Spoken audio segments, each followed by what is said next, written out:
Now, I'm just going to move on through a few things here because I want to get on to your story of Devon and Cornwall Police because I think this is really important. But Devon and Cornwall Police are in trouble in all sorts of ways. Yes, they are. Devon and Cornwall Police are in special measures. Their logo or their mission statement is building safer communities together. But as you can see there, they are in special measures. They're in special measures for 3 areas of improvement: emergency calls, recording of crime, and the management of registered sex and violent offenders. I'm not quite sure what what actual management means, and I don't know how violent you have to be to require management. But to make matters even worse, people might know that Will Kerr, the Chief Constable of Devon and Cornwall Police, has been suspended over serious allegations of sexual offences.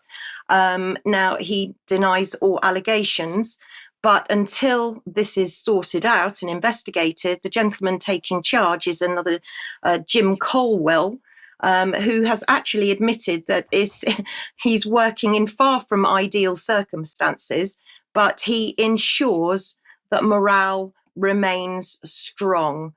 However, in July, the BBC reported the tragic case of a young man who was arrested near where I live in St Austell, and he was taken to Newquay Police Station. The police say that he became ill on the way to hospital, from St Austell to Newquay Police Station. Now, the journey's 17 miles, so he could have become extremely critically ill in that 17 miles. When he got to the police station, he was very ill, and I believe he received resuscitation, but he died later on in that day, as soon as he got to hospital. Now, I have to say that young man was a friend of my family and was a friend of my son's, 34, very close friend of my son's.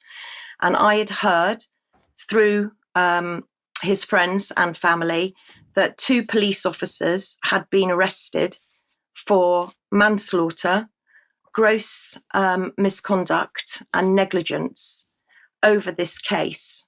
The BBC reported that there was an independent investigation going on. So I sent the Freedom of Information to Devon and Cornwall Police, and I asked them the question, would they please comment on what was going on with these 2 police officers that had been arrested. My Freedom of Information was returned with the answer that Devon and Cornwall Police did have the information that I required, but they had refused my Freedom of Information request. And the grounds were that there was an ongoing investigation by the Independent Office for the Police Conduct into this case. The letter was signed. I think there's another slide of there you go. You can see where it came from and you can see how it told me to appeal. Now, I'm very concerned about this because if somebody is arrested normally, there is a press report out to say that a member of the public has been arrested for whatever offence and has been charged. And this doesn't seem to interfere with any kind of complaint or criminal procedures. And yet my question is, why are our police officers treated differently from us civilians? And since then, I have heard also from people surrounding the family that the police officers are no longer working for Devon and Cornwall Police. I rang the office, Devon and Cornwall Police office, yesterday to ask if this was true and to say that it was a matter of public speculation.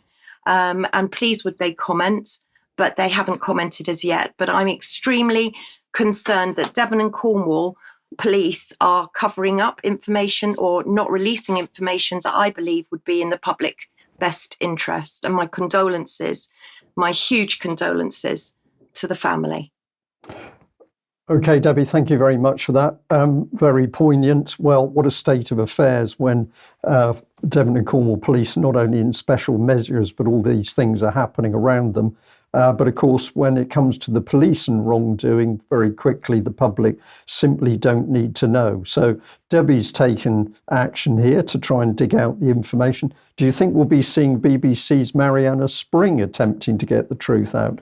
Do you think that's a possibility? Sadly, it's not on David Scott's patch, but it is so reminiscent. Debbie is at the southwestern extremity of England, And several cases from the northeastern extremity of Scotland have identical patterns of police conduct in Britain's most rural localities. So it's absolutely not the case that the rotten apples in the police cluster only in the metropolitan forces and the large cities. Yeah. Well, we will be following on through this and we'll report accordingly. We're just about the end of today's news.